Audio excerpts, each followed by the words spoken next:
Hello and welcome to the most exciting live stream in YouTube history. This is Pop Culture Shark. I'm Final Monkey. And I'm Caleb, and that intro is not going to age well whenever we all eventually move to Kick. Yeah, that's true. That is true.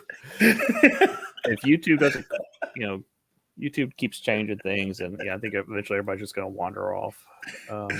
Well, I mean, like, there's so many people. There's so many streamers who are like stopping with Twitch and going to Kick, and even Moist Critical ended his contract with Twitch. He didn't sign a new contract, but now he can like stream wherever he wants. But anyway, my name's Caleb, in case you don't know. Anyway, so this week we're going to be talking about what we think they could take, the direction we think they could take Lucasfilm here in the future if things pan out in a way that would be beneficial for Star Wars fans. Yeah, there's a lot of rumors that change is in the air, and we'll get to that with Kathleen Kennedy. So the big question is who takes over from this point on. So we're going to throw some names out there, kind of our dream team lineups of who we would want in charge. We probably won't get what we want, but we thought it'd be a fun discussion. So yeah. But before we get to that, though, we're going to do our weekend checkup. Caleb, how have you been doing? I am doing well. As far as a productive week, I haven't had one. I don't know. Like as far as being a functioning member of society, that has not been my thing this week. I have beaten 4 video games this week just because I haven't done anything else but work, and then I play video games. So I've beaten Pokemon Yellow. That was the first game I beat, and I beat that one in a day. Last Sunday, I was actually. You all were none the wiser. I was playing Pokemon Yellow during the last live stream too. Oh, we could tell the quality drop. We were like, God, what's Caleb doing? He's distracted. Oh my gosh. And then I beat Pokemon Alpha Sapphire. That one I beat in about 2 days. Then I beat Mario Kart 7. All these I've gotten. I had on the 3DS. I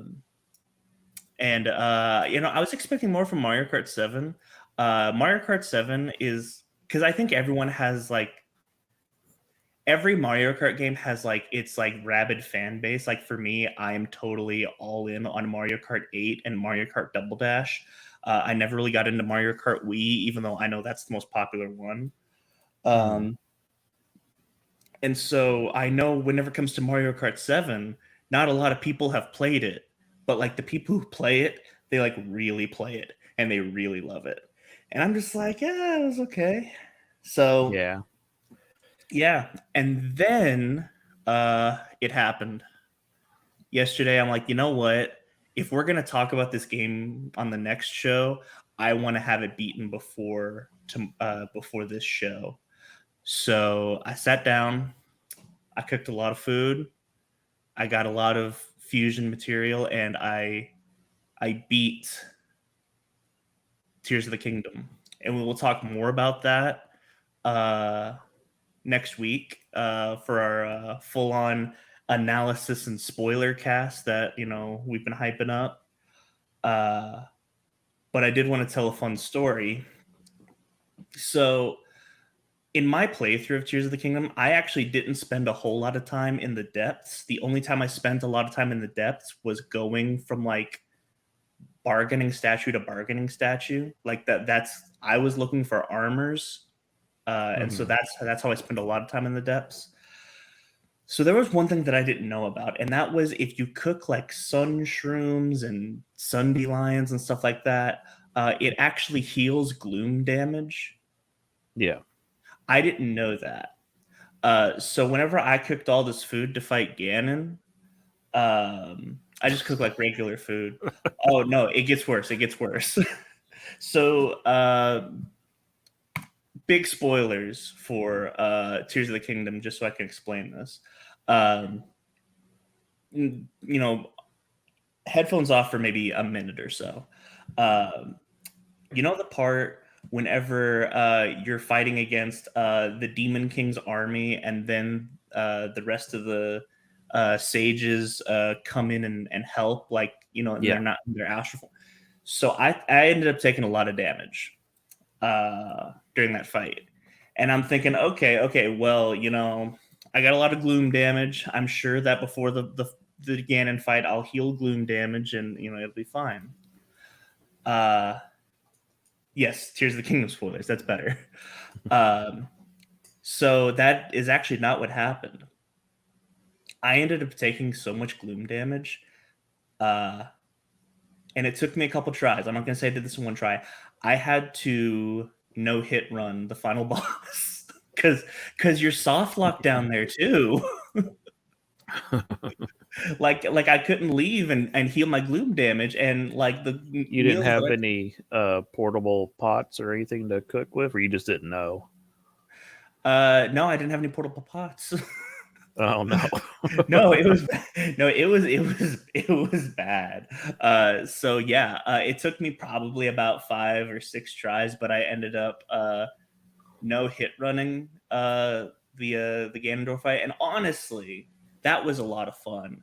I feel I feel like if I hadn't done the no hit run Ganon fight, it actually would have been like way too easy.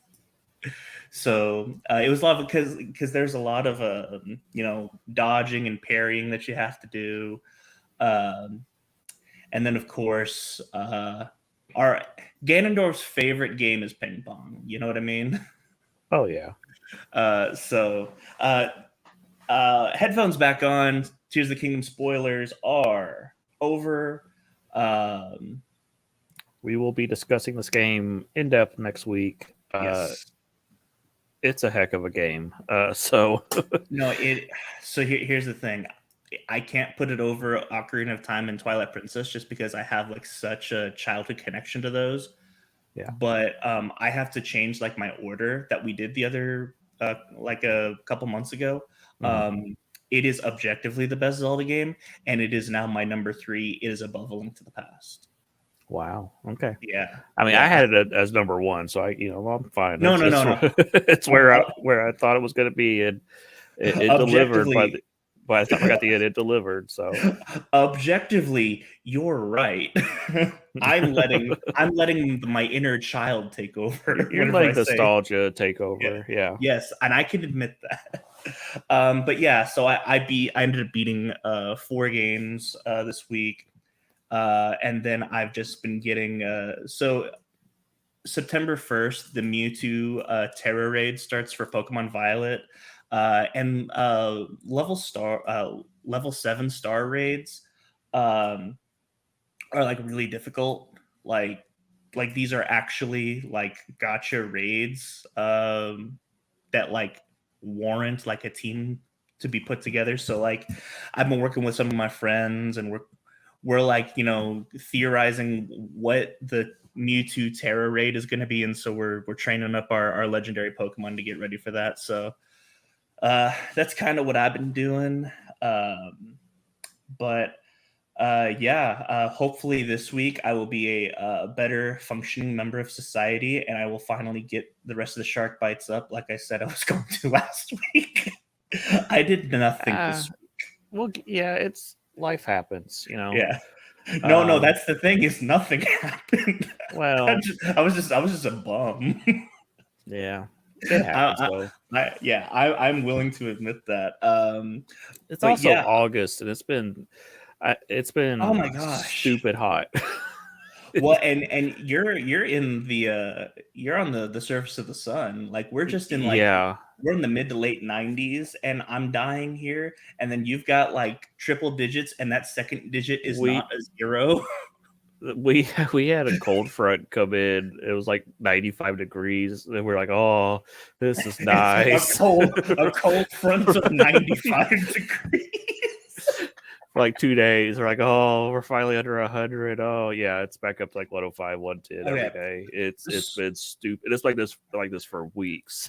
It is. So remind me of this, because my timeline is all off. That that that like giant blizzard snowstorm that hit Texas, was that 2020? Yeah, I want to say yes because because I think the pandemic was already going on. Okay. I think it's Would you that's all of a rather blur. yeah, would you rather that or a heat wave? I'm tempted to say the ice storm, but we did have people lose their lives and stuff because there was just no power, nobody was ready, and Right. people froze to death. So that's very tragic. If I'm ignoring that part, I'd much rather have snow than heat. Heat just saps all your energy, Hmm. and you just there's nothing you can do. So Gotcha. that's me personally, but I know that. Yeah, definitely. But Yeah, I, I was definitely talking from a personal I'm standpoint. betting we're gonna have a really bad winter. I'm just with all the El Nino stuff going on. I think we're gonna get hammered hard. El Nino, I'm Um, not familiar with that. oh, you were a baby, or I don't know if you were born when it happened last time. It was a weather phenomenon that happened in the late '90s, and we had crazy weather. And now it's happening again. Is what they call it El Nino. Look up El Nino Silent Live, and you'll see Chris Farley explain it to you. Weather scope El Nino. Okay, well, I will watch that after the pod. Yeah, for the younger viewers, yeah, type in Chris Farley El Nino. It'll make sense.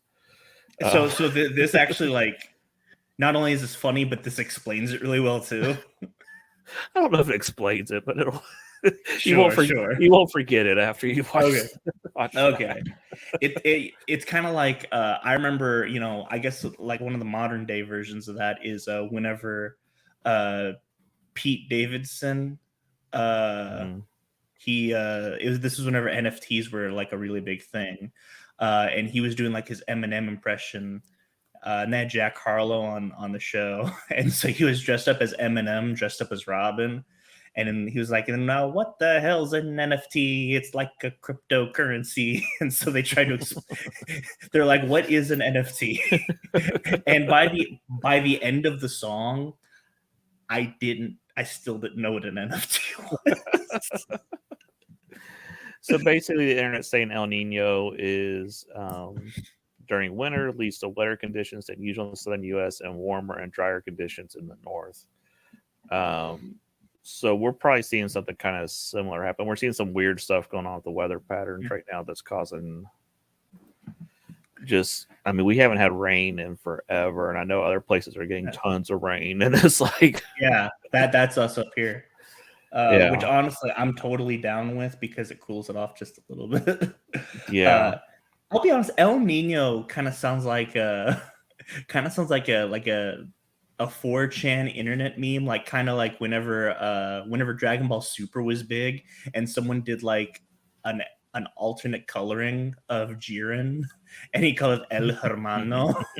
And it's like, oh, this is my fan art of Ultra Instinct Shaggy versus El Hermano. I'll tell you, type in Chris Farley El Nino afterwards. Okay. It's a classic. Yeah. But As as far for as me, pop culture, what have you been doing? playing lots of Pikmin 4. Okay. I'm getting near the end of the game. Okay. Um, Initially, you're getting near it. Initial thoughts. Where does it rank as far as the Pikmin series? I'm really enjoying it. It's very fun. If you've never played a Pikmin game, I recommend it. Is this a good one However, to start with? yeah, yeah. I mean, the demo's free, and you get to play for like quite a while. At least try it out. Um, yeah, it's not bad. I don't think it's as difficult as Pikmin 2. Or it may just be that I've played so many of these now that it's easy. I don't know. But Sure. Pikmin Yeah. 2, I remember like there was dread going into those caves with you go in with like your 100 Pikmin army and you didn't know how many were coming out. Yeah, I mean that's the same with Pokemon. Is like once you play enough Pokemon, like even if a Pokemon game is hard, I mean you've played how many Pokemon games before, so you kind of know everything. So I guess maybe that's just the Nintendo way. Yeah. The only Nintendo series that I think genuinely gets more difficult, because even Zelda, the more you play it, easier it kind of gets. Because in my opinion, Tears of the Kingdom, I had a better grasp on it because I played Breath of the Wild. Yeah. And like the Mario games too. Fire Emblem, I think those like gradually get more difficult. Like those are just hard games. Yeah. So with Pikmin 4, they do have a rewind feature where it's like, oh, do you want to rewind 30 seconds? And so it's like, oh, that's kind of lame. Yeah, and sometimes I've tried not to use it unless an enemy just crushes like 50 Pikmin, and I'm like, oh, okay, rewind. Because I probably did that on the GameCube too. I'd like reset and restart that part of the level, because it was just you lose all your Pikmin, you're screwed, Sure. Well, and that was always my argument with so one thing about the Fire Emblem series that actually has gotten easier is in the original Fire Emblems, like pre 3DS, like this is everything before Awakening. Someone dies, they're gone. Like that's just a character that you don't have in your roster anymore. You don't get their storyline, they are dead. Well, now they have I think it's called Phoenix mode, where like everyone respawn, like they die, but they only die for that. They only die for that specific board, and then they come back to life, so you still get their story. You can still play as them in the next board and everything. And a lot of Fire Emblem purists kind of poo-poo that because they think it's like babyfied and everything. And I'm just like, honestly, it's just another form of resetting your save.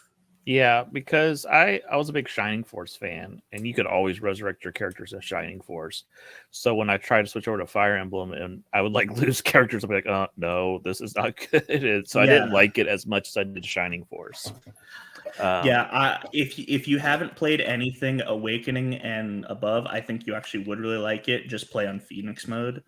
But yeah, like. I think the hardest of the Fire Emblem games is Radiant Dawn, which I think is the one that you played, because that was the one on the Wii. No, I played the one on the GameCube about the Black Knight. Path of Radiance. Okay, gotcha. Well, the funny thing about Radiant Dawn, so Radiant Dawn is a sequel to Path of Radiance, and it actually just picks up the difficulty from the end of Path of Radiance. Oh, so there's no build up. Right. What it gets harder, but it starts out at the difficulty of the end of Path of Radiance. Yeah. So what else I've been doing is I'm finally getting caught up on Teenage Mutant Turtles IDW run. Okay. And I meant to make that a banner. Hold on. I got it. You talk, I'll make it. I got it. Okay. So I'm getting close to issue 100. I'm like at 90. This story is so great. And I hear from everybody that everything goes downhill after issue 100. They change writers and it just turns to crap. And it kind of breaks my heart because this is awesome right now. Do you know if issue 100 has a satisfying conclusion and like you can just jump off from there? So spoilers, I know that a mutant bomb goes off and a huge chunk of the city gets turned into Mutant Town. And that's where issue like 101 and the storyline continues from there. So I guess if you wanted to learn what happened to Mutant Town, you'd have to keep reading. I do have the books after issue 100, so I'm going to keep reading because I want to get to Armageddon game. which is like issue 120 or something. I remember when that was coming out. Yeah. So, but yeah, like right now, the Turtles are at war with Splinter and the Foot Clan, and I don't know how it's going to end. Splinter and the Foot Clan? Uh-huh.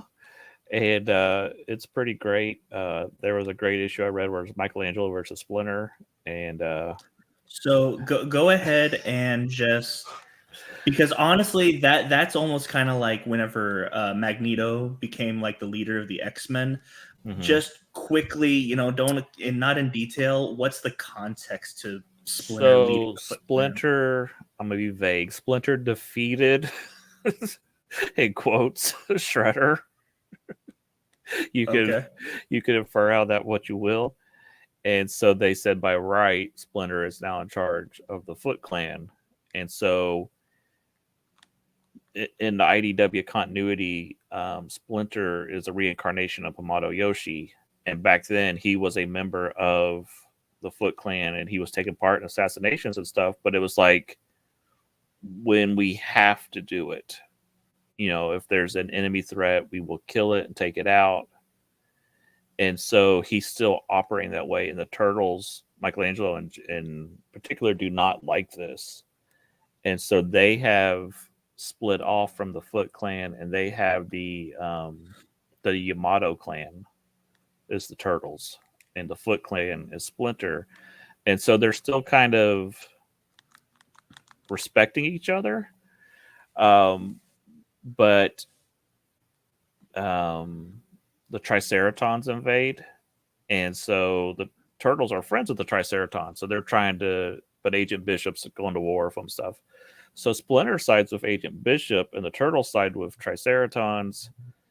And okay, so it's kind of more like an AVX situation.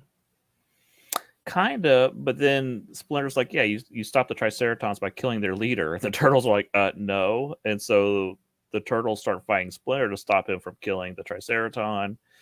And then there's a story where the Rat King tries to take all the children and throw them off a bridge because it's the Rat King, like the Pied Piper. Mm-hmm. And so the Turtles rescue all these orphan kids. And they don't know what to do with them. So they let Splinter... They said, okay, well, Splinter and the Foot Clan can protect them. So Splinter's like, sure, but I'm going to raise them all to be assassins. And Michelangelo's like, no. So Michelangelo tried to kidnap the kids from Splinter, and then him and Splinter had a big fight. And it kind of made Splinter realize that he's going too far down the wrong direction. And they did like a Christmas Carol story with Splinter where he's visited by 3 ghosts. And he sees the future where he's laying dead at the Turtles' feet and he's wearing like Shredder armor. So I don't know where the story is going, and I'm very excited to see how it ends. Okay. And so, like, for all intents and purposes, Michelangelo is kind of the... Well, Leonardo's still their leader, but Michelangelo's like the heart of the team. And he's like, we don't kill. We're the good guys. What are y'all doing? Would you say that, because I've said this many times, with Ninja Turtles, with each storyline, there's usually like a point of view character between the 4 of them. Would you say Michelangelo is kind of the point of view for this story? For the run overall, I wouldn't say that, because Leonardo has been through the ringer the most. Like, all the Turtles have grown personally. Like Donatello saw a future version of himself where he was the last one left of all the Turtles. And it turns out that was actually Michelangelo. And yeah. And like, Raphael's still struggling with his anger, and there's just different things they're all going through. And then you've got the Mutanimals out there who are led by Old Hob, which is a character you're not familiar with, but he's like an alley cat that got mutated. He has like an eye patch. He wears like a trench coat, and he's great. Fury? Yeah, he's great though. He's because Nick Fury. Nick Fury. Why have I not made that joke before? but yeah, Old Hob and Slash were leading the Mutanimals, and he Slash wants to make the group honorable, and Old Hob is always trying to like, no, we're going to kill the humans. They are the enemy type situation. They're enemies of mutants. So there's this constant. Slash is the honorable one. Yes, he Okay. didn't start out as the honorable one, but they lots of spoilers here. They what happened was he was like an out of control monster when he first came out, and then they gave him a psychotronic drug that increased his intelligence, and now he's like super smart. Gray Hulk or Professor Hulk or whatever. Yeah. This is a really small picture of him, but why can I not getting into work today? I am just bombing all over the place today.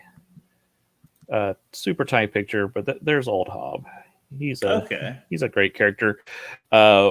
When before the Turtles and Splinter mutated, when they were just a rat before Turtles, Splinter clawed out his eye, so he hates Splinter. So he was trying to eat the Turtles. It's, so there's this rivalry between them where they have this history. They don't like each other, but they're kind of trying to work together. So, like Nick Fury, a mutant pet scratched his eye out. Yeah. This came out before the Captain Marvel movie. So maybe that's where they got the idea was, oh, there's a Nick Fury cat that got his eye scratched out. We'll have a cat scratch out Nick Fury's eye. It'll be hilarious. And I'm like, stop it. Stop rooting my characters. Yeah. So anyhow, IDW and Ninja Turtles, I know it's hard to get a hold of some of these trade paperbacks. But I know they have the hardback collectible collections. This story is fantastic. I know they're talking about making cartoon spin-offs of the Paramount movie. But if they would just adapt issues 1 through 100 of this as a series, make it like a 5 or 6 season show, it would be so good. You really don't have to change that much. They're all like in nice little 3 or 4 issue story arcs, and it up to issue 100 where it all goes off the rails. This would be a fantastic mature take on the Ninja Turtles. So I'm sure Paramount or whoever would screw it all up, but I think this would be the perfect TMNT cartoon if they ever adapted it. So Ninja Turtles are awesome. Yeah. So, all right. We're going to get into some news real quick. Yes. I'm real quick. I'm actually adding something to news because I just thought about it. Okay. So let me go ahead and I will get this started up. Yeah, I can see what you're adding. That's a good call. Yeah, I completely forgot about this. So Scott Pilgrim takes off. Very, very excited about this. So this is Netflix, correct? And they are doing an animated Scott Pilgrim series. And is it all of the voice cast from the movie? Oh, it is everyone. They got Brandon Routh. They got Chris Evans. Like, I mean, it is the. Is they're getting Thomas Jane coming back? Oh my gosh, I hope so. So this is when so this is gonna be kind of like the Full Metal Alchemist Brotherhood of Scott Pilgrim, I guess. Yeah. The thing that worries me is this is 8 episodes, and I don't know how you can do this all in 8 episodes. Because the original story is 6 volumes, right? Yeah. Maybe. I'm trying to remember how, because the stories are not that long. They're very dense, though. Well, but you did the original movie covered basically the first 5 volumes, and then they just did a quick rushed ending. And they got that in the 2 hours. So, and it was a pretty Sure. good adaptation. So, I think you could do this in 8 Yeah. episodes. But yeah, Depending, I'm super depending on how excited about. long they are. Yeah. Yeah. I asked Cameron because Cameron is actually he's read these more often than I have. I was like, so let's say that this is 8 episodes, about 22 minutes long. You think they can do it? He's like, yeah, definitely. He's like, Yeah. I would prefer maybe them be like 30 minutes long, but 22 they could probably squeeze it. Yeah. I would think that. So, what's a Marvel show? Like 35 minutes or something? Depending on the episode, but about average, yeah. Yeah, if they did something like that, well, they probably want to keep it close to 30 minutes in case they ever have to syndicate it or air it somewhere else or something. Yeah. How long were episodes of Edge Runners? I can't remember. Those are about 25 minutes, right? I would assume you're the one that saw it more recently than I did. Right, So right. I don't remember. But yeah, so I am super excited for this. I'm super excited for the music because this is very much a music. Ironically, this is a book about music. It's really Yeah, funny. yeah. And I'm glad to see all these people back. Did you ever see the Scott Pilgrim versus the World animation prequel that they released on like Adult Swim whenever the movie came out? I do not recall that. I played the video game, but I don't recall the. I'll have to send that to you. It's like 2 minutes long, and it's about how Kim and Scott first met in America. It's really cool, and if this is anything like that, then we're in good hands. Which Edgar Wright is heavily involved in this, so that is also good. Yeah, this is them literally getting the band back together. yeah, that's really cool. I So know they were disappointed that Scott Pilgrim didn't do as well in theaters, but they showed a lot of people that movie before it came out, like at Comic-Con and stuff. So they kind of yeah, a little bit to themselves. So yeah. We also have a Nerf movie in development. Now I know that with Barbie, it's like, oh my gosh, people want movies about toys, and it's like, no, that's not what we want. We just want like well-written, thoughtful movies. Out of all of the movies to be written about toys, Nerf makes a lot of sense to me. So I just thought of what I thought the movie plot would be. What was your Nerf movie? What would it look like briefly? So I could see it going a couple different ways. Me personally, I'd like it to be like a tournament, like like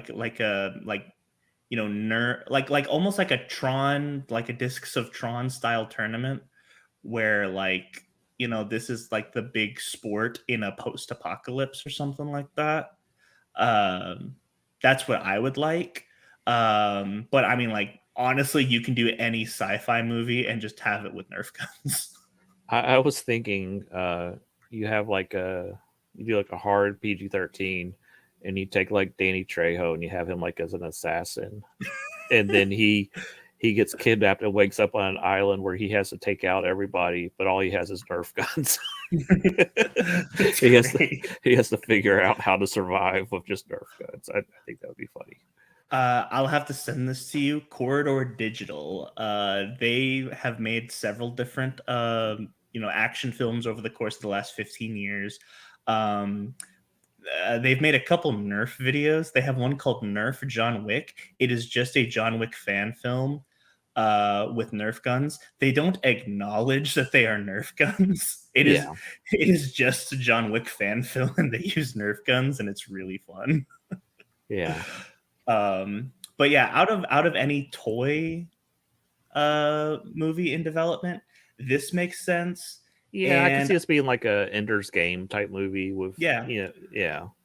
I know you wanted to do this as a full show, and we definitely can do that. I thought that I've always thought Hot Wheels would be a cool movie too. Yeah. Like in the vein of a Speed Racer. Yeah, when I played Hot Wheels, we would always do stories, me and my brother, where the people in the car crashed and now their soul is possessing the car, so they were trapped because there's no drivers in a Hot Wheel. So these were people Man, my childhood when I play with toys, it's so much different than anybody else. This is the origin story for Pixar's Cars, by the way.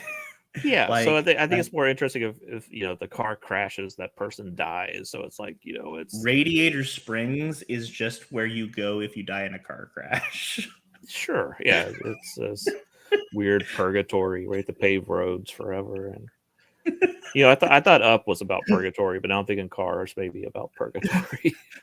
I mean, like, what what's funny? And then there's a Coco that's actually about purgatory. Oh man. And Wait a then second. Wait, so yeah, Toy Story 3 is about trying to get to heaven. They go through hell to get there. Yeah, I think they're all about purgatory. What the heck? yeah.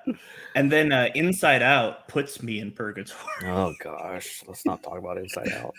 Oh man, you know what's funny is we both have the same experience with Inside Out, but I love Inside Out and you hate it. So like we have the Oh, same opinion about it, but like different yeah, we had outcomes. the same reaction to watching it, but you're like, yeah, I need to experience that again. I'm like, no, never again. I need to experience that again. I'm just like, man, I wish that I had this movie when I was a kid. Yeah. It would help me understand my emotions. Oh man, I still think that the broccoli pizza is the funniest thing ever. It's like, well, good job, San Francisco. You've ruined pizza. Well, I think I was older when I saw Inside Out, so I'd already dealt with my demons, and you're still young, like, oh yeah, this helps. Thanks for the Yeah, healing. yeah. I can't remember how old I was when Inside Out came out. Maybe I was like 17 or something like Yeah, that. yeah. So those are still fresh wounds then. Right. I wonder, I don't know how often you moved around. I may have moved around a little bit more than you as well. Let me do you talk about something, I'll do the quick math over here. Yeah. So, yeah, I love Inside Out. For those who don't know, because as a kid I moved around a lot. We both have the same upbringing as past kids who've I'm moved. counting at least 6 times that I had to move. Okay, so let's see. 1, 2, 3, 4, 5, 6. Oh, yeah, I'm at 6 as well. Cool. Yeah, yeah. You don't realize that a lot of people are like, oh, I grew up, went to the same school, right? The whole time. It's you don't realize how hard it is to especially if you're doing like a 2 or 3 year increments. Mm-hmm. You have that first year where you're just alone, and then you slowly start making friends. And the second year, by the third year, you're like, oh, I'm getting this, I'm cool. Oh, we're moving again. I got to do this all over again. Yeah, it is so hard. Mm-hmm. Yeah. And when I was doing it, it was before the internet, so you did not stay in touch with people. It was like, oh, that person's gone. Right. Luckily, so I was the same way, but the last one, whenever we moved from New Jersey back to Kentucky, Facebook had just had their big boom. So that last one was not as bad. Yeah. But yeah. We I was gonna say I want to watch Inside Out for the show, but I don't want to put you through that. No, I think that'd be the first time I ever refused. He made me do it. Yeah. So, all right, what's out? What else we got in news there, Caleb? Last thing, so we have Spider-Man 98 rumors. So we have X-Men 97 coming out, which is here's the thing: we still don't know a whole lot about it. Is it confirmed, like directly, a continuation of the 90s X-Men show? Like it takes place after graduation day? Yeah, it picks up with Magneto in charge of the school. Xavier is left for Shi'ar space or whatever. Yeah. So the thing that like messes with me with that idea is if you've seen the posters, Morph is there. Mm-hmm. And I was sure that A, Morph is dead, and B, no. He looks more like Morph from the comics. Yeah. Well, he came back. He came back before the series was over. He was resurrected. But so I know that first, they abandoned him. They do the dark morphs the Dark Morph storyline. Yeah, with Mr. Sinister and whatnot. Uh-huh. And then I thought that was it for him. No, there he has like some cameos right back in the background, hanging out in the mansion and stuff. They don't ever do like another big Morph story, but he is. Okay. They're recovering. Yeah, he is there. So okay, gotcha. So we are getting that. So Spider-Man 98. So what I'm hearing is if X-Men 97 is a huge hit and Spider-Man freshman year is not, then Spider-Man 98 will get greenlit. Is what I'm hearing. I don't know if X-Men 97 will be a big hit. But I don't think freshman year will be a big hit. I think X-Men 97 will be a big hit initially. And depending on how good the writing is, we'll see if it continues to be a big hit. Because we've seen how modern Disney, modern Marvel is. So you can see a lot of fans get turned off very quickly, depending on how the show is. Yeah. We talked about this. This is not deserved at all. This show sucks. Yeah, Spider-Man 98 is... Well, it wasn't 98, but the 90s Spider-Man show, hot take, garbage. It's got these awful CGI background scenes when he's web slinging. They had several restrictions on the show where Spider-Man was not allowed to throw a punch. Yeah. Morbius was not allowed to be a typical vampire. I thought, okay, Morbius is more terrifying because he sucks plasma through his hands. Yeah. So weird. And what was weird is like they would make Morbius like the whole season was about Morbius. And we did get some cool moments like the Man Spider stuff with Punisher running around and then I think Iron Blade Man shows up. Yeah. And Iron Man fighting his arch nemesis Dormammu. Yeah, and then Carnage get possessed by Dormammu or something. I don't know. No, that was Baron Mordo, wasn't it? With Carnage. Yeah. No. So Dormammu is the one who created Carnage. Yeah, and our favorite revelation was during I think it was the Sinister Six storyline. The sixth member was Electro, who was revealed to be the son of the Red Skull. Yeah.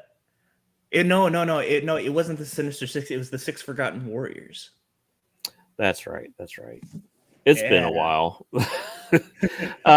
That being said, not everything in this series was garbage. There are some episodes that we both actually like quite a bit. I like the initial Venom story. Yeah. Fantastic. The finale with the Spider-Verse finale. Yeah. The episode where Green Goblin and Spider-Man had their final fight with Mary Jane getting lost at the end. Yeah. I've talked at length about Spot, and that episode is fantastic. And you know what? I like the Daredevil episodes too. Those are fun. But as garbage as the show was, it was pretty popular. But you know what else was popular? Spectacular Spider-Man. Oh yeah, and that's a way better show. And that's the one that deserves like here's the thing. This show, like you end it with the Spider Wars finale. I mean, yeah, sure, they're on their way to find Mary Jane, but that's just an open-ended, satisfying ending. Spectacular Spider-Man did not get its satisfying ending. So like that's the one that deserves it the most. Yeah, and who knows if that will ever happen.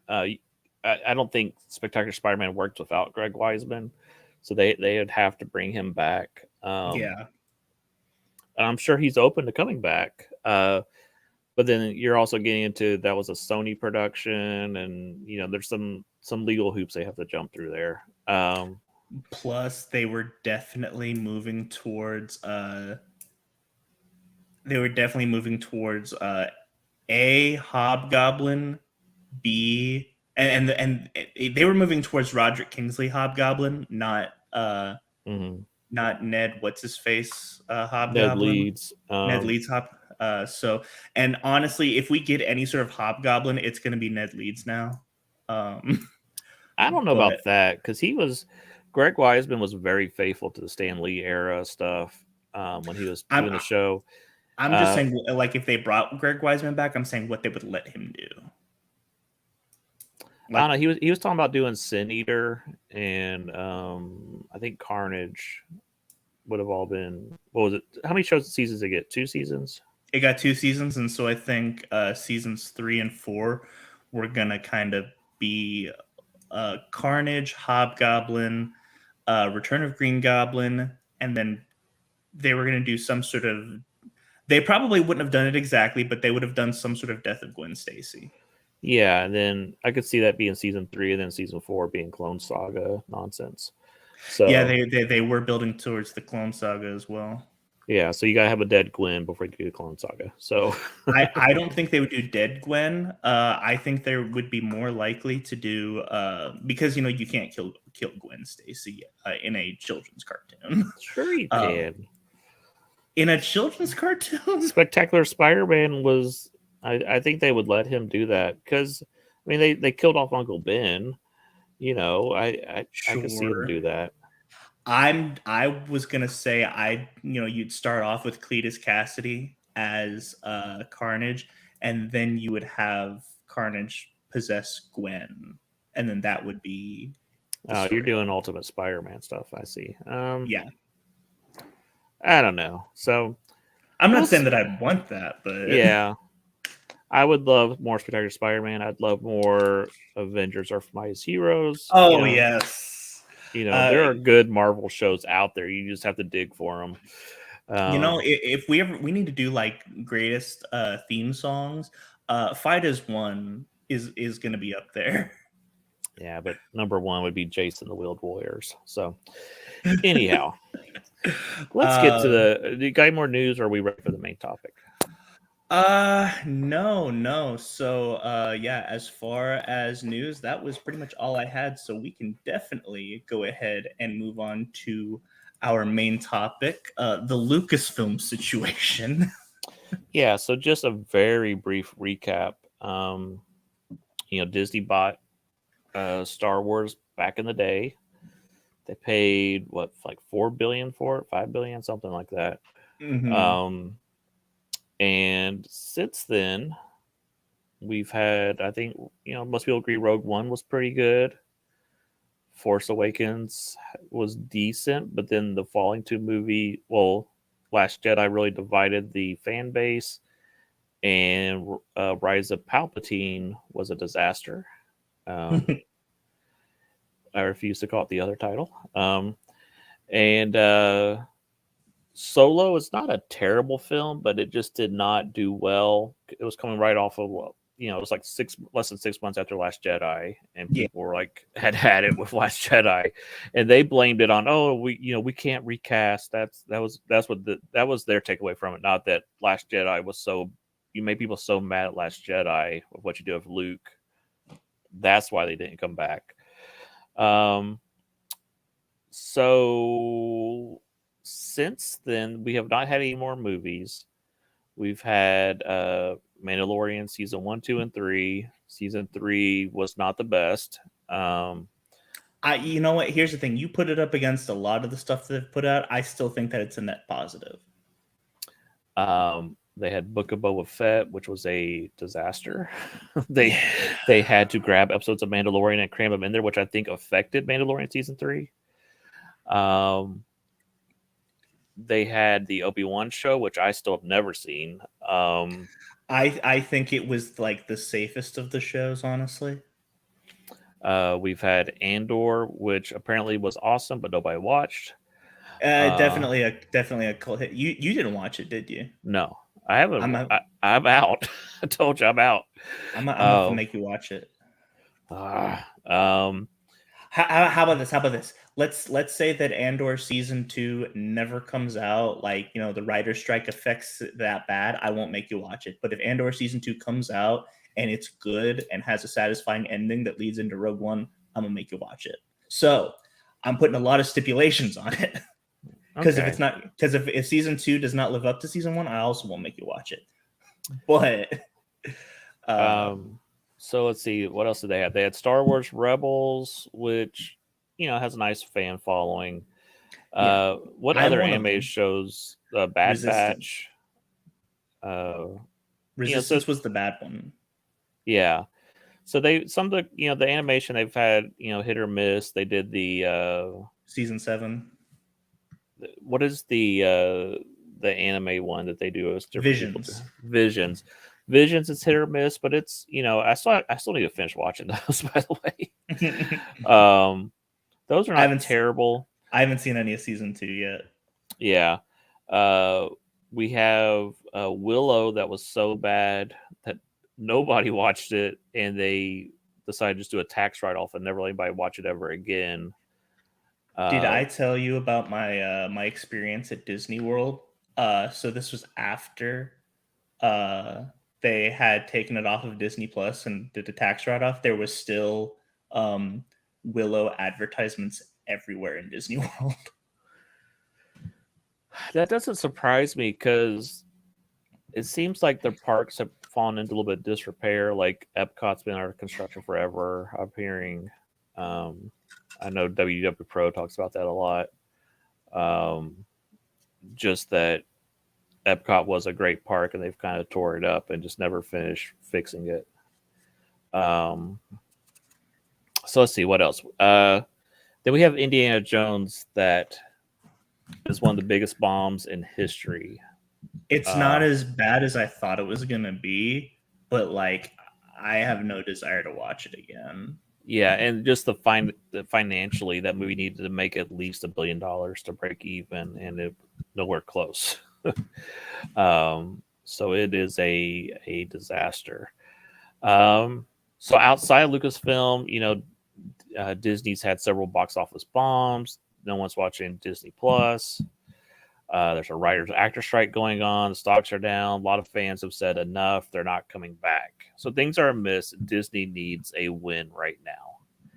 Part of the biggest problem in all this is Kathleen Kennedy has, when she took over.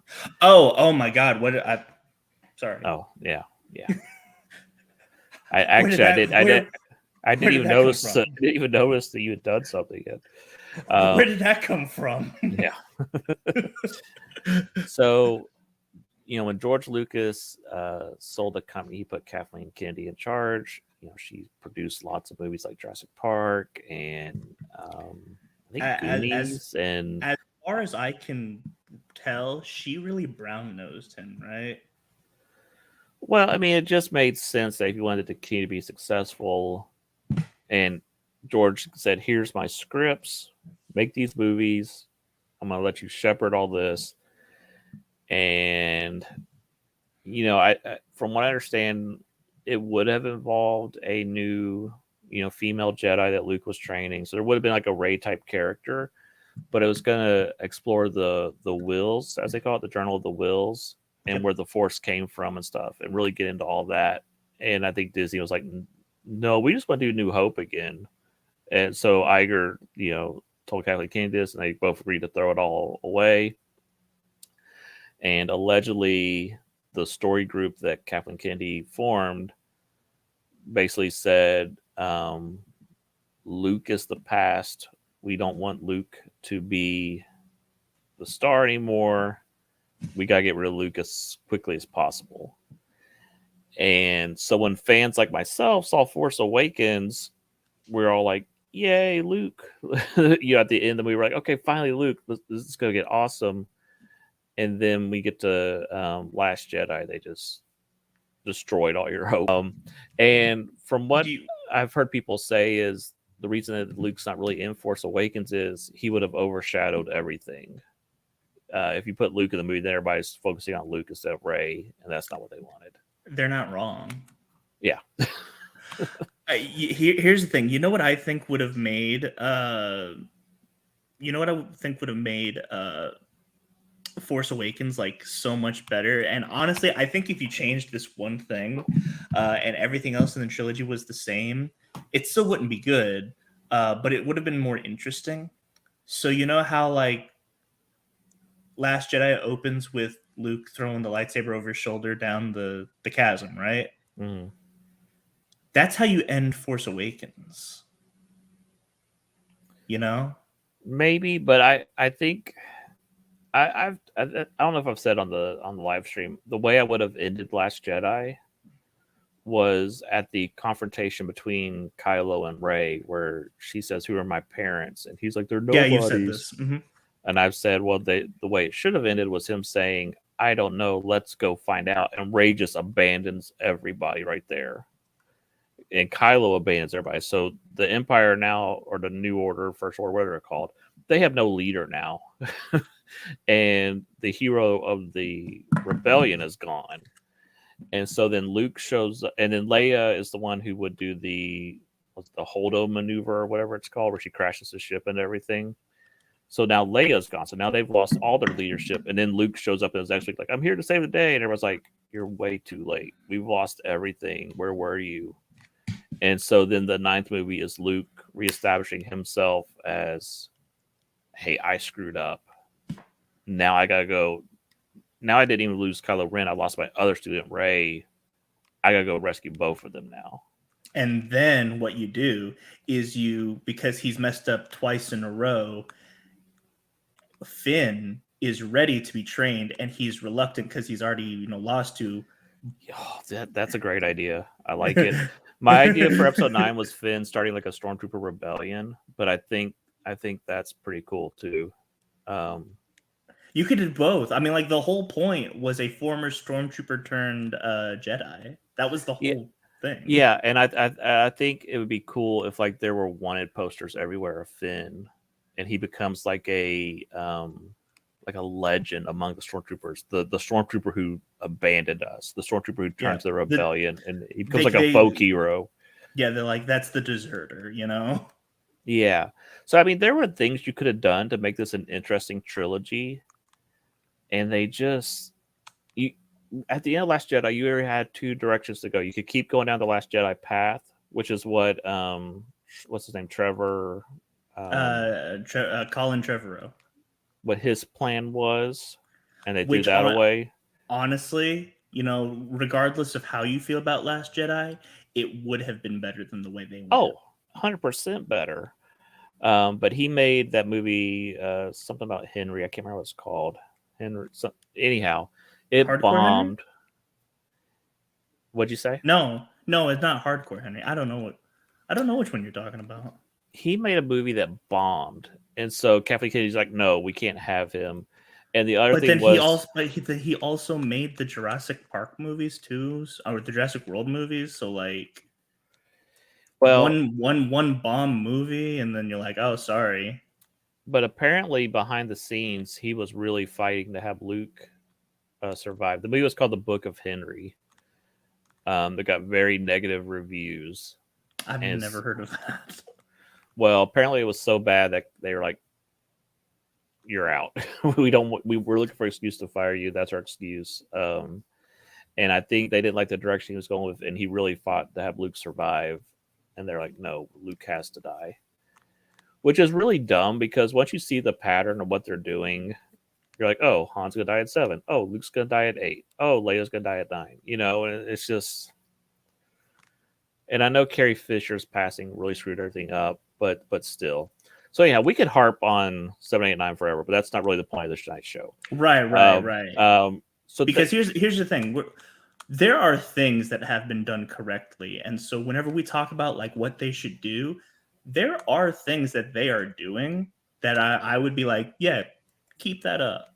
So let's fast forward a little bit. Jon Favreau was brought in. He did Mandalorian. It was highly successful. He snuck Luke onto the show without Kathleen Kennedy knowing. It was a massive hit. Still one of the best things that Disney's Star Wars has done, Lucasfilm has done, is that season 2 finale of Mandalorian. It's great. It is great Star Wars. And Kathleen Kennedy reacted by firing Gina Carano. She's like, "Oh, you're going to make me look like a fool and sneak Luke on here after I did away with him? I'm gonna blow up all your plans, and so she fired Gina Carano. Well, I say fired. Allegedly, she did not renew the contract for Gina Carano. She wasn't really fired. She just wasn't brought back. So that blew up all of Favreau's plan. So then there was kind of a war going on between Favreau and Kennedy.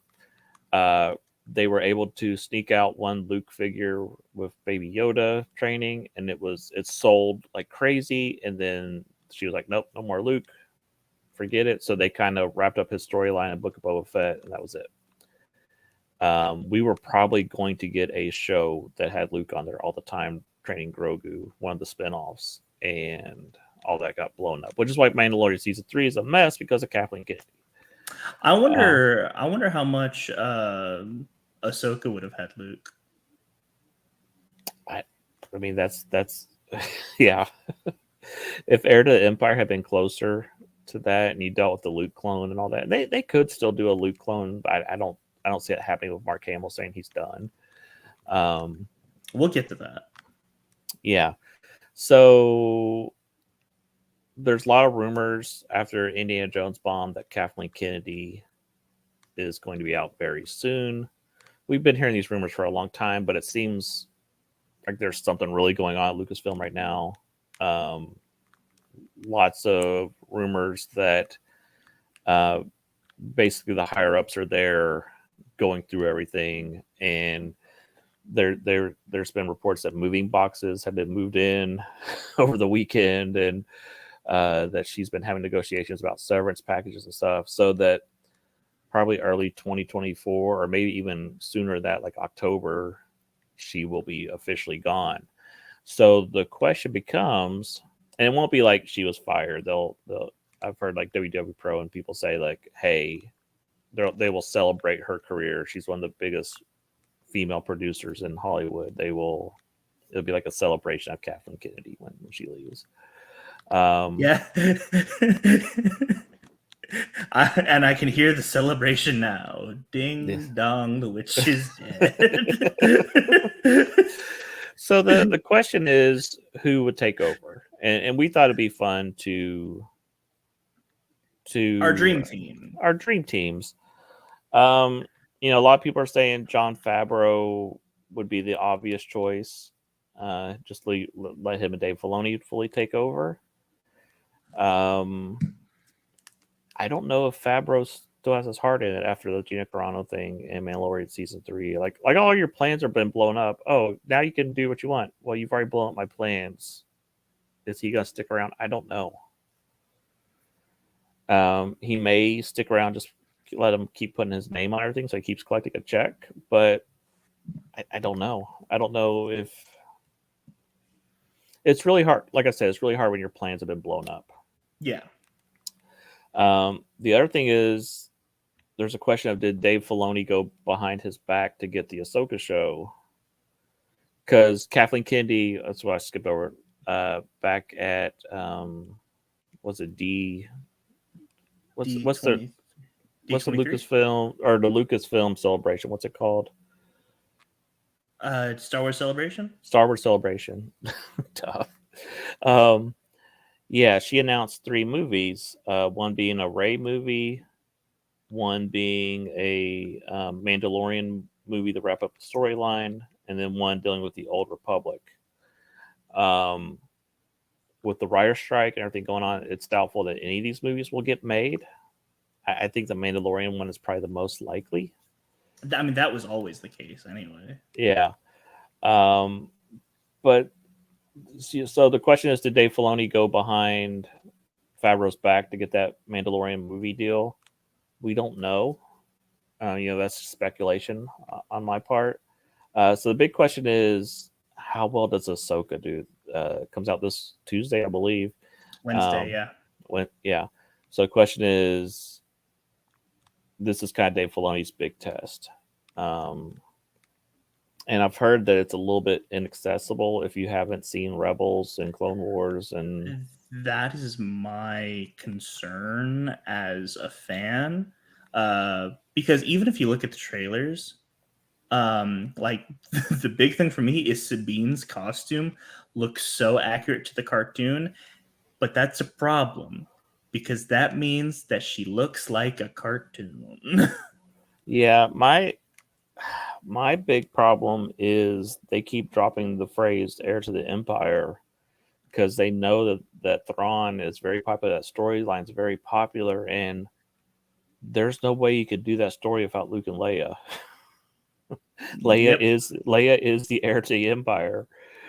And Luke and Mara Jade are big parts of that story. So they're trying to get the old fans back by dropping that phrase, but there's no way you could accurately do heir to the empire now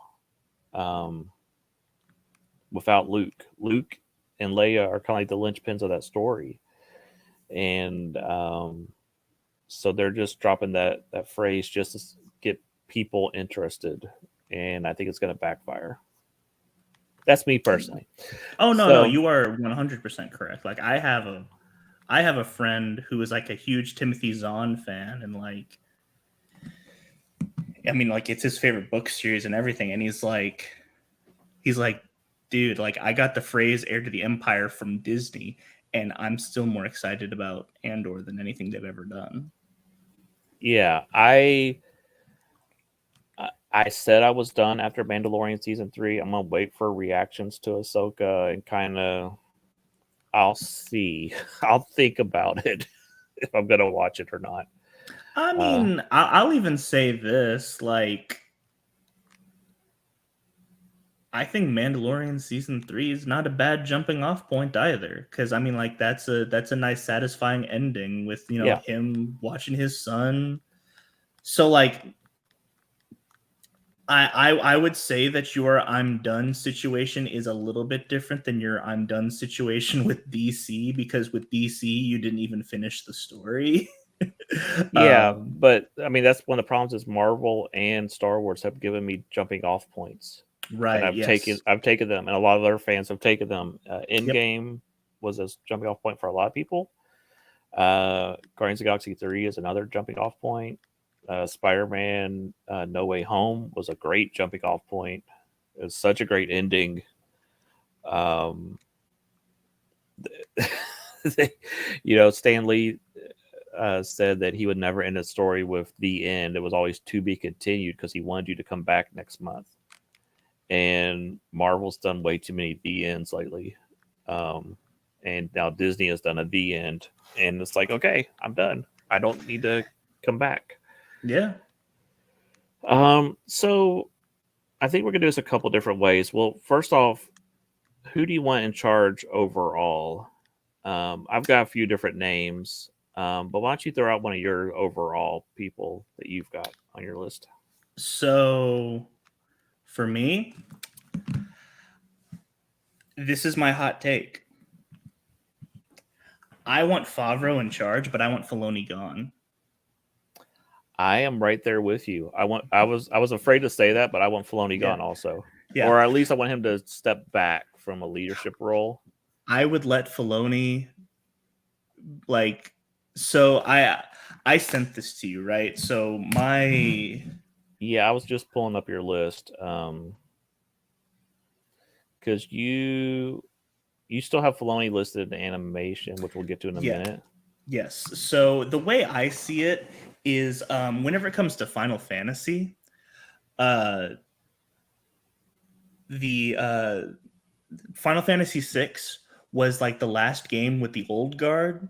Final Fantasy VIII was the first game with the new guard. Final Fantasy VII is where the old guard and the new guard kind of work together, and Final Fantasy VII is the best one. Like, it's the most legendary one. So I think it's important to have some people come back, and also some of the new people, keep them around.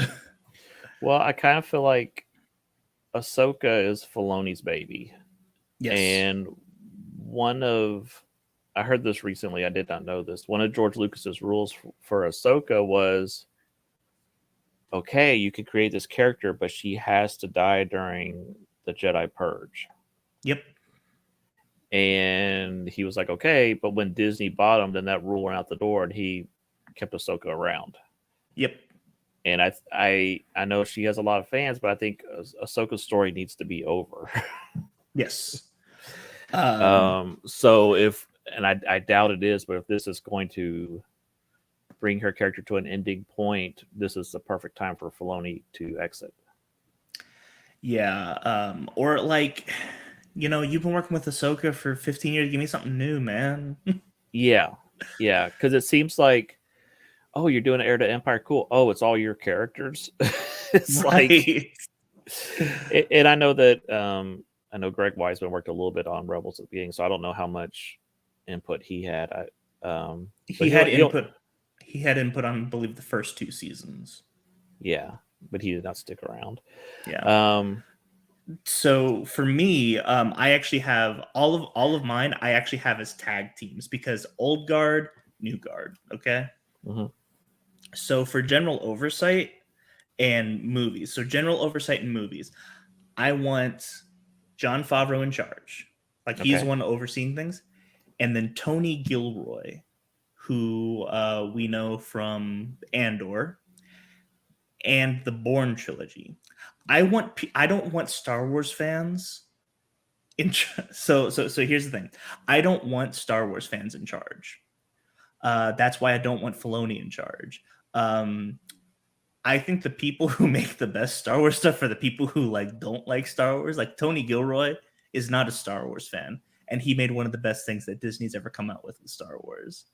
Tony Gilroy knows how to make movies. We need to make movies. We need to write stories. That's what we need. And I know a lot of studios are like, like Star Trek, for example, they do not hire Star Trek fans to write for the show. And I think the show suffers for that. I think you do have to have some fans in the room. Oh, yeah. Well, and that's the thing is Jon Favreau is obviously a fan. So I look at Empire Strikes Back, and I'm blanking on the director's name, Irvin. Irvin Kershner. Irvin Kershner, probably not a Star Wars fan, but you had George Lucas, who was Star Wars. Them working together made something great. Yeah. So I think if you have a quality filmmaker with a Star Wars fan coming together, you can produce something awesome. Yeah, and what you'll see with all of my tag teams, that is all the same thing. And here's the thing. Not only do I want these tag teams working together, but I want like quarterly council meetings with all of these people in the same room talking. I don't want I need the books to be talking to the video games, to be talking to the movies, to be talking to the TV shows. I need everyone to be talking. That's the problem with Marvel right now is nobody's talking to each other.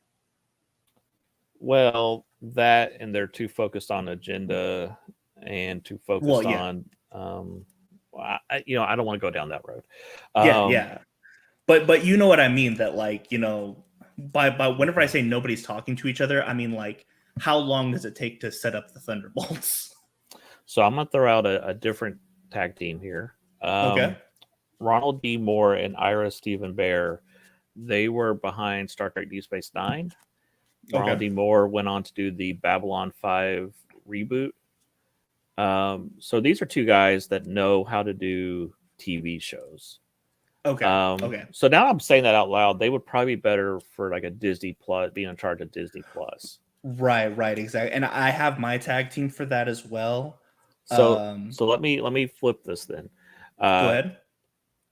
So for taking over it, I have two different tag teams. One is the Russo brothers. I agree. I love that. And because I think that if you're looking at their career right now, they are not necessarily directing everything, but they know how to find good directors to direct projects. Yeah. I think them being in charge of coordinating who's doing what, I think they're really good at that. Oh, they were priming the Rousseau brothers to take over Kevin Feige, and then Kevin Feige didn't step down. Yeah. I still think that, if Kevin Feige steps down at Secret Wars, I think they would be great to take over at Marvel. But we're talking about Lucasfilm tonight. That's one of my groups. The other group, which I think would be great irony, is Lord and Miller to step in and take over after they were fired from Solo. I think it'd be so funny if when Kathleen Kennedy left, they put them in charge. I That'd be know that. fun. Yeah, I think that I think their filming method rubbed a lot of people the wrong way on Solo. Just for them shooting scenes over and over. They have like a very ad lib style, from what I understand, and a lot of actors did not like that. Um, so I'm so curious. I would love to have seen what their Solo movie looked like.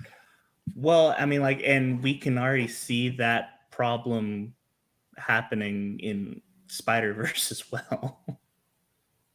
Yeah, With they're kind of nonchalant about their filming methods, which makes their movies fun, but not efficiently made, I guess. yeah. There's a lot of complaints from the animation staff saying, "Yeah, we just finished fixing this movie after the film came out. We were still making changes." Mhm. Um, so, um, do you have anybody else for the higher ups, or do you want to talk about a different group? I so there are people that I have on my list, and I can just go through them, who I don't think should have like an official like higher up position, but I do want them heavily Okay, involved. so I have two that I have for story group. So would Okay. these fit in the story group, or No, no. I'm just saying that I want. okay? So I'm gonna throw these out I for story yeah, group real quick, and then we can go to your people. yeah. I have Kevin Anderson for story group. Okay. He wrote a lot of the Star Wars extended universe novels, Yes, so he I did. think he would be a great expert on the Star Wars universe and how it should function. That is not an easy job to have when you're coordinating with No. so many different authors, and they really made it work. Um, so I think you need someone like a Kevin Anderson. And I know a lot of people are like, "Oh, we'll bring back George Lucas." Said bring back Marsha Lucas as a consultant. She's done some interviews recently, and they're great about how they've mishandled Han, and this is the way that it was originally supposed to be. George has kind of forgotten how it was originally supposed to be, but I remember it should be this, this, and this. And I think that is a I think that's a good person to have in the room to have in the Hmm. conversation. Now Definitely, I definitely. don't know her age or her health or any of that, or even if she'd want that type of position. But this is our fantasy Mm. casting, so Yeah, this is our fantasy football lineup. yeah. So I don't have too many names listed. So why don't you go ahead and throw out some more Oh, names? I have plenty of names.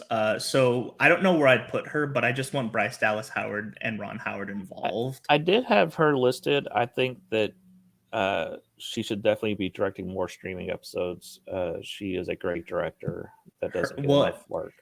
and not only that, like if you've heard her story, um, like she deserves this.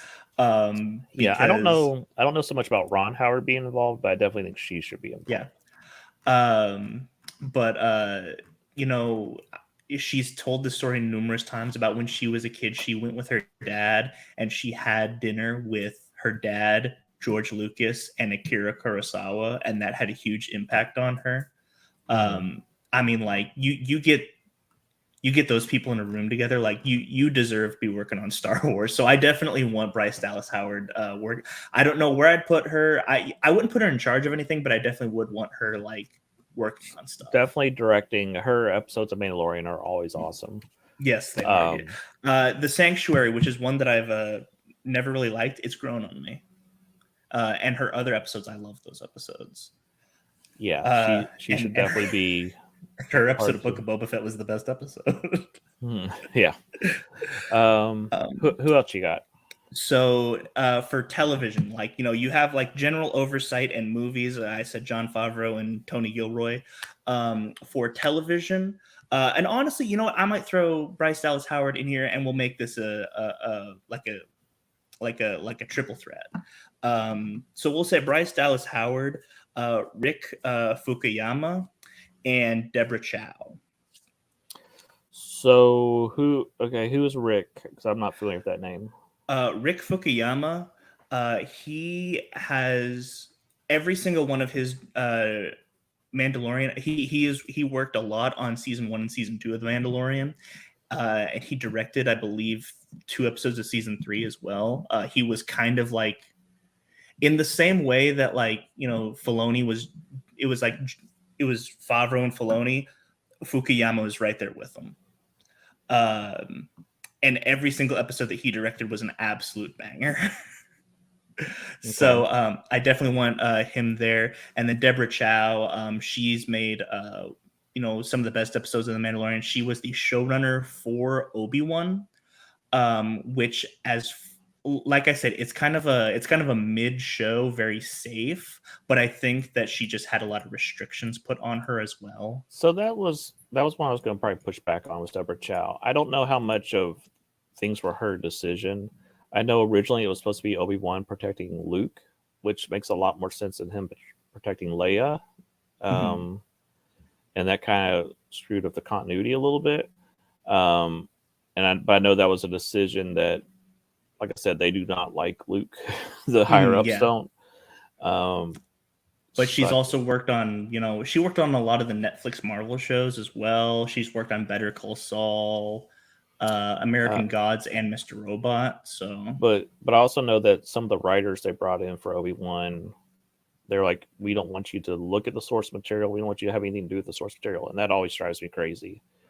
So I don't know if that was a higher, like I said, I don't know if that was Deborah Chow pushing that down or if it was a higher up. I am very optimistic, so I'm willing to give her a chance. Okay. Part of the problem with this is Kathleen Kennedy leaving. There's still a lot of her underlings there. So you have a big, figuring out who caused what. There's a lot more names that probably need to go. So that's one of the reasons I'm pushing back on Deborah Chow. I don't know how. It is entirely possible that she's in the same situation as Filoni, where like she was kind of like, the Kathleen Kennedy parasite entered her ear hole or whatever. So it like I said, it is possible. But like I said, as far as being optimistic, that's what I want to go for. Now with animation, speaking of Filoni, you have Filoni, but we got to bring Tartakovsky back. Absolutely. I don't know if you have, for those who know, Genndy Tartakovsky, he did the initial Star Wars Clone Wars cartoon that was the 2D animation. The micro series. You can find it on Disney Plus. It is under Star Wars Vintage. It is awesome if you've never watched it. It's very different from the other Clone Wars cartoon. Yes. And I think it's superior. It's hard. It's hard for me to say if it's superior, just because the fact that it's a lot more concise and they're almost like mini movies, kind of gives it an edge. So it's hard for me to say that it's better, because it's almost not even a TV show. Yeah. So Genndy, some other stuff he's done: Powerpuff Girl, Dexter, Samurai Jack, Hotel Transylvania, Primal. His is a new thing. Yeah. So the guy knows animation, and his animation is amazing. Whenever I was a kid, I had the Star Wars Clone Wars DVDs, and it was those behind the scenes featurettes with his animation company was the first time that I was actually interested in stuff like that. Yeah. And he was working on, I don't know if you noticed, he was working on a Popeye movie for Sony. I didn't know that. And the animatics the test animatics have leaked, and it is so awesome. And stupid Sony decided to go with the what is that movie called? The one with the emoji movie. Emoji movie. They went with that over Popeye, and that's why I always, I don't trust Sony, because they make dumb decisions all the time. But you have to check out that Popeye animatic when this is over. It is awesome. And I would 100% put Genndy in charge of animation. The other name I threw out for animation, which I know is probably impossible at this point, John Lasseter, just bring him back. I also I think that people are tired of the Star Wars animation look, and it's time to shake that up. I think that either a 2D animation or Mhm. some type of new look, like you see it doing that with Star Wars Visions. Let's bring in Trigger. They've Let's already do done Star Wars. let's do something because Yeah. I think the old look. I think people are tired of it. So Trigger, I mean, we've talked about them recently with Edge Runners. They've already done a Star Wars thing. They did. Do you remember the episode of Visions? I think they did the twins. Maybe Yeah. those all run Uh, together. Yeah. Gotcha. But yeah. I mean, like,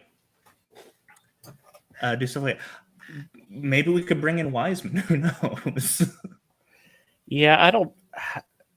He's kind of like Lord and Miller. I don't know the details of why he left the show or what was going on there. So Yeah.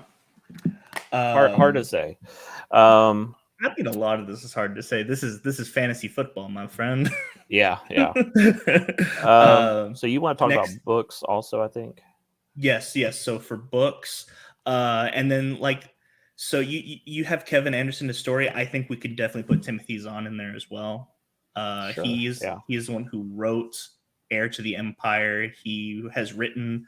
So he wrote the original Thrawn trilogy, and he has written the previous, the most recent two Tron trilogies. There's the actual Thrawn trilogy, and then the Ascendancy trilogy, which I've heard a lot of Thrawn fans say that it's actually better than the original Thrawn trilogy, which I think is very interesting for them to say. So he still got it. Yeah, just for some of our younger fans who don't understand, Star Wars was dead in the late 90s. There was nothing coming out, and then you go to a bookstore now. There's Star Wars books everywhere. There were no Star Wars books except for Splinter in the Mind's Eye.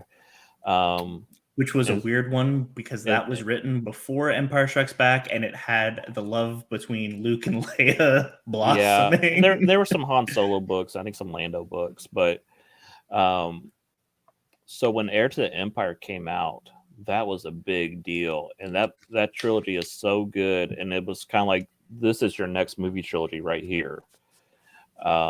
It was just a great story, and so just newer Star Wars fans that are younger, they don't realize how big a deal Timothy Zahn was and the Thrawn trilogy was. Yeah. But yeah, so I have Timothy Zahn. So that and the Dark Empire comics from Dark Horse were kind of what restarted everything. So yeah, which Rise of Skywalker was pretty much the worst adaptation of Dark Empire. Yeah. And like I said, I have tag teams, so I want Charles Soule in on this. Charles Soule, he is a comic book and a novelist, comic book writer and a novelist. He is known for his fantastic run on Daredevil. He's written many Star Wars comic books, and he is actually the one in charge of the High Republic Initiative right now. So like I said, I would like them working together. That's the whole idea, is the old guard and the new guard coming in and working together. I'm not crazy about Charles Soule, but again, it could be the higher ups in charge that are and I haven't read any of the Marvel Star Wars stuff, so I don't know. Okay. Well, I think you're gonna like this next one because we're gonna move on to comics. John Ostrander and Jason Aaron. So I know that you haven't read any of the Star Wars. They're all on my shelf over there. I could read them right now. Yeah, I've got them all, but I haven't read any of them. I think you should, because I know you like Jason Aaron. I think you should at least read the Jason Aaron ones. I like Jason Aaron sometimes. His recent stuff has not been as great as his early stuff. And I heard a rumor he's moving to Batman or something. I don't know. That is a weird, because I don't see him as a, like, when I think of Jason Aaron, I think of his whenever I think of Jason Aaron, I actually think of his Thor. Yeah. But yeah, I want to put these together. John Ostrander, for those who don't know, is actually my favorite comic book writer of all time. Creator of the Suicide Squad. He wrote plenty of Suicide Squad, back in the 80s. And he also wrote tons and tons of Star Wars comic books for Dark Horse. His magnum opus being the Star Wars Legacy comic books, which include Cade Skywalker, Delia Blue, and Darth Krayt. Okay, that's a good choice. Yeah. Yeah. So he knows Star Wars. I'm gonna throw a name out there. I don't know if he's ever worked on Star Wars, but Chuck Dixon is still a great writer that's out there.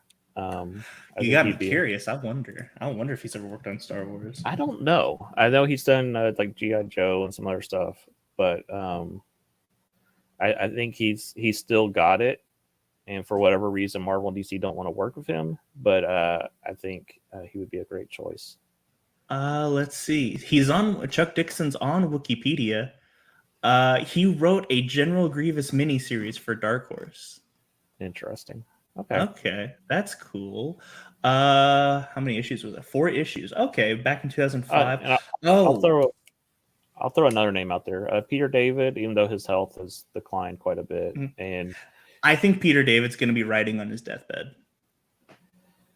That's sad, but true. And I've been reading a lot of his stuff lately, and in his more recent stuff, you could tell that there's been a change in the quality, and but everything he's going through. Let's see. Peter David wrote. He wrote Skippy the Jedi Droid. Skippy the Jedi Droid. That's right. Real quick. So the Grievous comic book. I'm really interested in it now because it actually came out March 16th of 2005 and ended August. So it actually began before episode 3 came out. When General Grievous was interesting, yeah. Right. So I'm curious if he's writing Tartakovsky's Grievous. That General Grievous in the original Clone Wars cartoon is so cool. Run, Jedi, run! You have only prolonged the inevitable. He's fighting Shaggy. Yeah, it's awesome. Oh my gosh. We must try, Padawan. We can't face him. Zoinks, yeah. So yeah, and here's the thing. Would you do it for a Padawan snack? Okay. So here's the thing. I'm bringing up books and comics. This is important stuff, people. You've got, so this would be like, this is my whole like Lucas entertainment idea. So like you've got, Lucasfilm, Lucas television, Lucas animation, Lucas publishing, Lucas comics, like. Well, licensed books are important, like Star Wars or G.I. Joe or Fortnite, because that's how you get kids into comic books. If you want the comic industry to grow, these have to be good and get them hooked on that. Then they'll go check out Spider-Man or Batman or whatever, Yeah. And I think one of the most important things that we've lost in this Disney buyout is LucasArts. So let me go ahead. Definitely, yeah. Let me go ahead and talk about my pitch for LucasArts. So Chris Avallone at one point worked for a little known company. I don't know if you've heard of them, called Obsidian. What they did was so BioWare comes out with Knights of the Old Republic. They don't want to work on they don't want to work on Star Wars anymore, so they go do Mass Effect. Well, bring in Obsidian. Chris Avallone is actually the director of Knights of the Old Republic 2.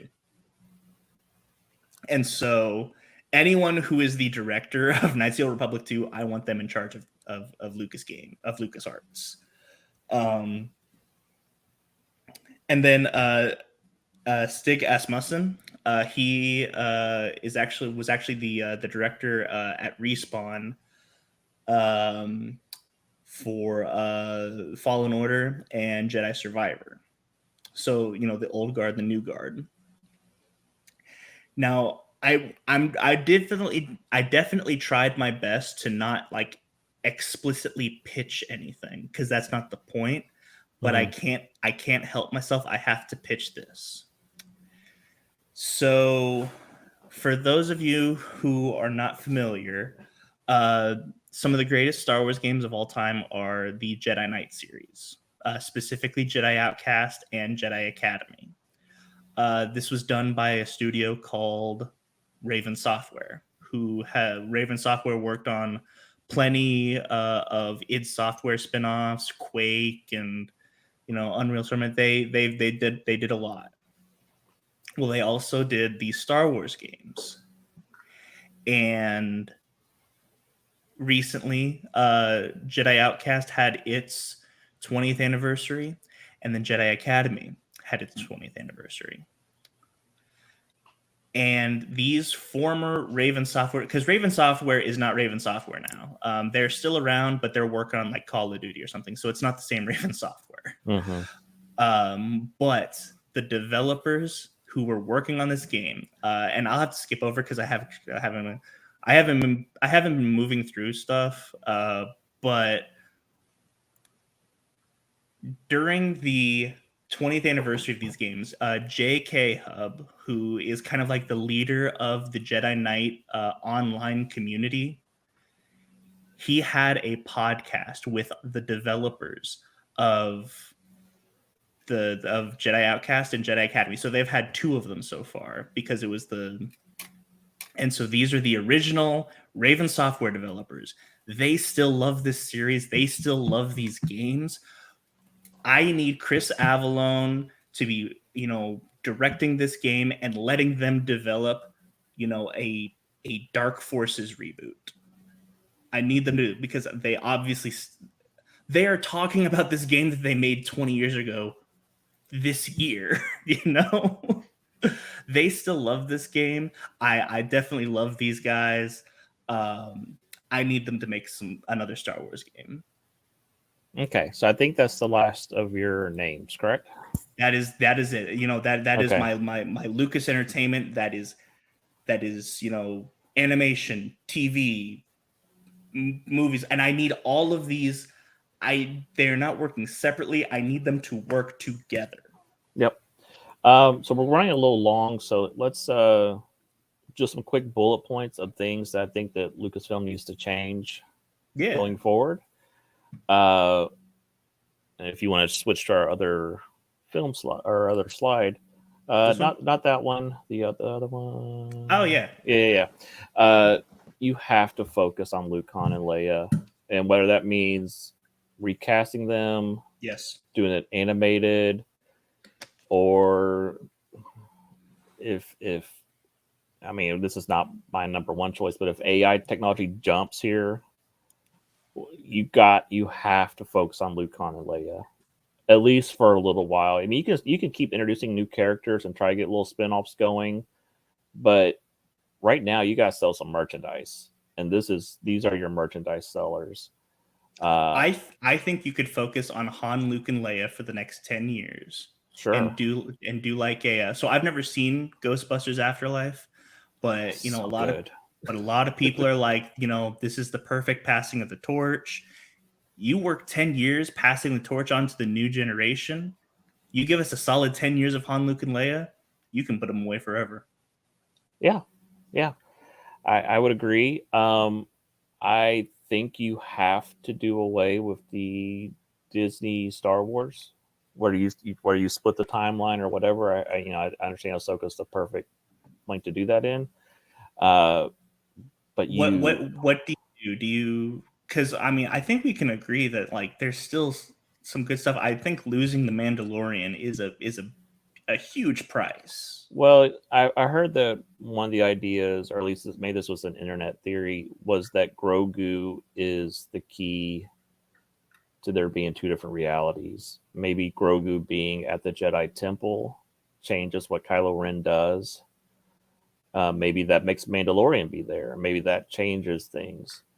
And so you could say that maybe episode 1 of Mandalorian is that turning point. Does he let the droid kill Grogu, or does he take him in?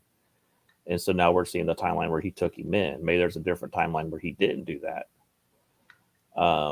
So there's different things you could do that change things. Change, maybe Luke training Grogu changes something. Well, so I mean, the biggest thing is you can actually have a split timeline with Rebels, because with the way the World Between Worlds works, there's actually a universe where Darth Vader kills Ahsoka, and Yeah. you can argue that the sequel trilogy takes place in the universe where Darth Vader kills Ahsoka, and so Mando has no idea what to do with Grogu. Yeah. So and it's because Ahsoka pointed them towards the Seeing Stone on Tython that causes, and so that, let me push up my nerd glasses, but that's definitely and a way you could take it. Yeah, and I think you have to restore the extended universe. A lot of people love Mara Jade and Thrawn, and maybe that's where you have two different timelines. You have the Disney Star Wars timeline, and then you have the extended universe timeline. Or do you have a third? Yeah, I guess you might have to have a third timeline. I would do a third timeline because there's definitely, I argue this, there's more bad than good in EU. But the good is really good. That it almost overshadows the bad. But but if you look at individual numbers, there's definitely more bad than good. But the good is just that good. So those are my quick bullet points. Did you have anything else? I just have one more thing before you want to do the ChatGPT thing, right? Yeah. Okay, so before we move on to that, I want to go ahead and just throw this out there. Stop with the deep fakes. Just go ahead and recast. That is. That's kind of my feeling too. That's what I said when Carrie Fisher passed away. They should have recast her, but that is not current Hollywood, so I don't know if they would go with that. I'm fine with them recasting everybody and just go, or you do a animated trilogy. Yeah. Like you do an Heir to the Empire animated trilogy or something. Yeah. Just don't make it, because here's the thing. No matter how good Luke looks, no matter how much no matter how much better technology gets, it will never look right because we know it's not real.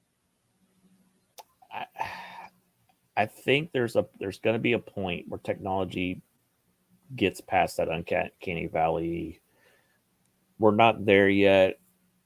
Well, I think it may be like 10 years, but I think it'll get there. But I understand what you're saying, that you're like, oh yeah, this is not. Yeah. Right. For me, uncanny valley has nothing to do with how it looks. It's all a psychological thing. Like the fact that that is not a real person is what causes uncanny valley. It doesn't have to do with how it looks. Yeah. Which, I mean, if you've looked at the guy, and this is him right here, if you looked at the guy behind the scenes with the dots on his face, dude looks straight up like Mark Hamill.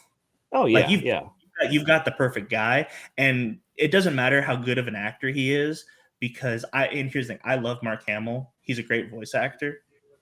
Dude is not a good physical actor. So. There's a reason why he's known for the Star Wars trilogy and not much else, whereas Harrison Ford's been in several movies. Yeah. So as far as this guy, there's not a high bar for him to live up to his Luke Skywalker, as long as it's written well.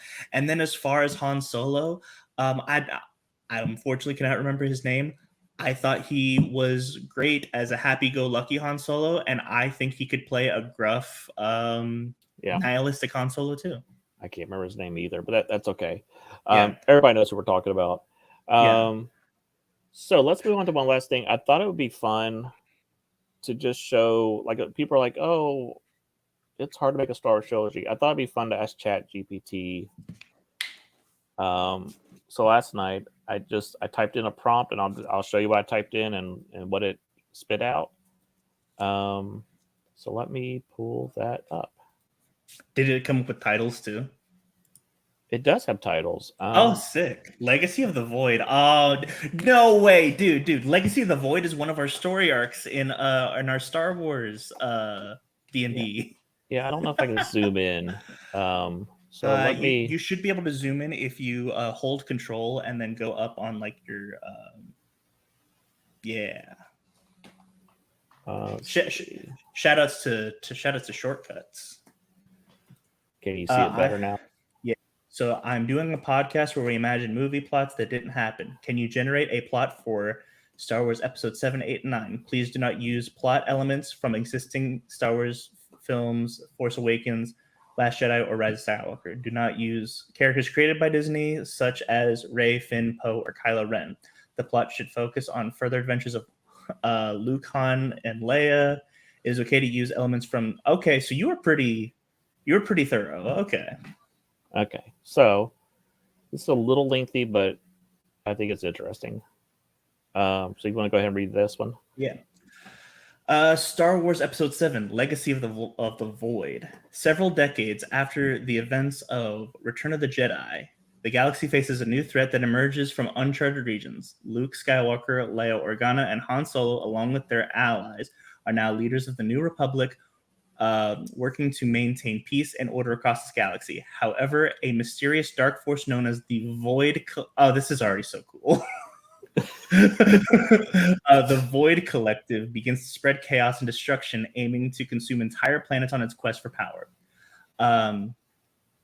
The Void Collective is led by a charismatic and enigmatic figure named Lord Malachor, who wields an ancient and forbidden dark-side techniques. Leia, now Chancellor of the New Republic, dispatches Han and Chewbacca on a reconnaissance mission to gather information about this new threat.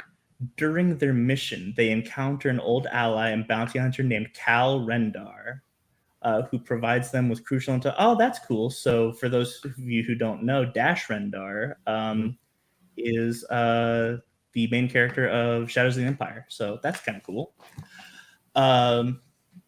Meanwhile, Luke seeks to rediscover the last Jedi teachings from an ancient Jedi temple. He encounters former Jedi apprentice named Mara Jade, who survived the Jedi Purge and went into hiding. With her assistance, Luke uncovers a powerful artifact that would be the key to destroying the Void Collective. The artifact is a map to the Abyssal Enclave, an ancient nexus of dark-side energy. As the Void's collective influence grows, Leia, Han, and Chewbacca and Cal Rendar work together to form a coalition of resistance fighters and mercenaries to combat the dark threat. Along the way, they recruit a skilled smuggler named Talia Voss and reformed former assassin droid known as HK-47. Doesn't this sound already so much better? This is hold on. This is just our D&D campaign that we played for like 5 years. So here's episode 8, The Shadows of Fate. The resistance struggle against the Void Collective continues. Leia's forces manage to decipher the map's coordinates and learn of the Abyssal Enclave's location, a desolate planet shrouded in darkness. Luke and Mara Jade set out to explore the Enclave, while Han, Chewbacca, Cal Rendar, and their new allies engulf a guerrilla warfare against the Void Collective's outposts. On the Abyssal Enclave, Luke and Mara discover ancient Sith artifacts that reveal the Void Collective's origins. They learn that Lord Malachor seeks to merge the light and dark sides of the Force to become an unstoppable entity, unleashing chaos across the galaxy. Luke realizes that to counter this threat, he must unite both the light and the dark Force users to restore balance. Leia's coalition faces setbacks as the Void Collective unleashing devastating dark side powers. Cal Rendar sacrifices himself to allow the others to escape. Leia, now aware of the Void Collective's true objective, reaches out to her estranged brother and urges him to find a way to bring balance without sacrificing the light side. And then if you want to take episode 9 here. Requiem of Balance. Luke and Mara Jade assemble a group of Force-sensitive individuals from across the galaxy, including light and dark side users, to confront Lord Malachor. Leia, Han, Chewbacca, Talia Voss, and HK-47 continue to lead the resistance against the Void Collective's forces, buying time for Luke's plan to unfold. The climax takes place on the Abyssal Enclave, where a monumental battle erupts between United Force users and the Void Collective's dark forces. Luke faces Malachor in a fierce duel of light and dark side powers, while Leia leads the ground forces against Collective's armies. As the battle rages on, Luke discovers that the true path to balance is not through dominance of either side, but by embracing the true nature of the Force itself. Oh my gosh. Yeah, George Lucas would not like this, but I'm all about it.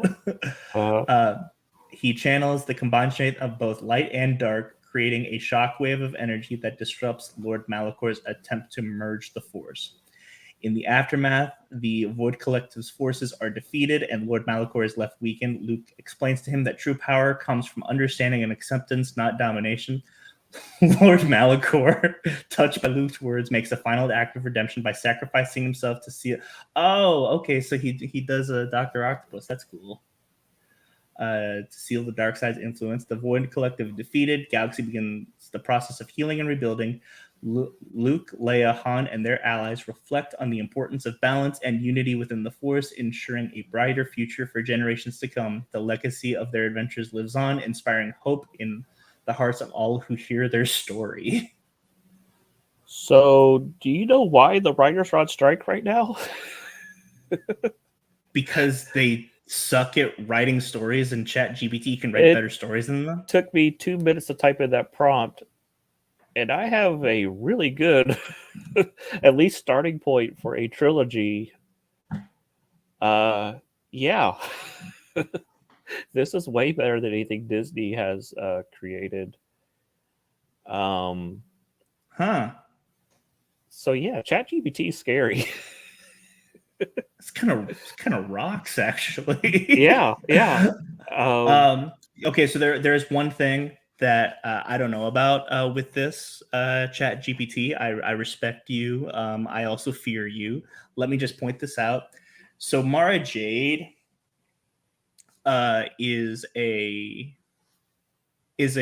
survivor of the Great Jedi Purge. In the books, she's like 2 years younger than Luke. Yeah. But in this one, she's a cradle robber. Yeah. A little bit. She is a Star Wars is Leonardo DiCaprio. No, this is dope. I like it. Yeah, I didn't know what it was going to spit out. I thought this would just be a fun experiment, just see if it could do something better, and it's far better. I almost want to do this with Phase 4. This would be maybe sometime next month. We'll do another we'll do a ChatGPT episode where we just type in different prompts and see what it does. Yeah. Like, I'm trying to think like a ChatGPT X-Men in the Marvel Universe or something like that. Or Spectacular Spider-Man season 3 and 4. Yeah. No, yeah, that would definitely be fun. Man, I definitely didn't know how this show was going to go, but I liked it. This was fun. Yeah. So who knows? I don't know if it's too little too late for Star Wars, but I would really love to see them get their acts together. I mean, here's the thing. It has always been too little too late for Star Wars, and it keeps coming back. Like you said, back in the 90s, there was no Star Wars. Before Disney bought Star Wars, Force Unleashed 2 almost killed Star Wars again in like the 2010s. So, I mean, like, Star Wars has come back from so much, I doubt it ever completely dying. Yeah. We'll see. I'll be very curious to see how Ahsoka does ratings-wise this week. And we're watching it on Thursday, so I'll give my... I don't know if I want to give my initial thoughts next week, because next week I kind of just want to focus on Tears of the Kingdom. So we'll see. Yeah. So that's our show for the night. I hope it was enjoyable. But join us next week as we'll be discussing Zelda Tears of the Kingdom, arguably one of the greatest Zelda games ever made. Arguably it's not even arguable, one of the greatest games ever made. Yeah. So join us next week. I've been FinalMonkey. And I'm Caleb. And we'll talk to you soon. See ya. Bye.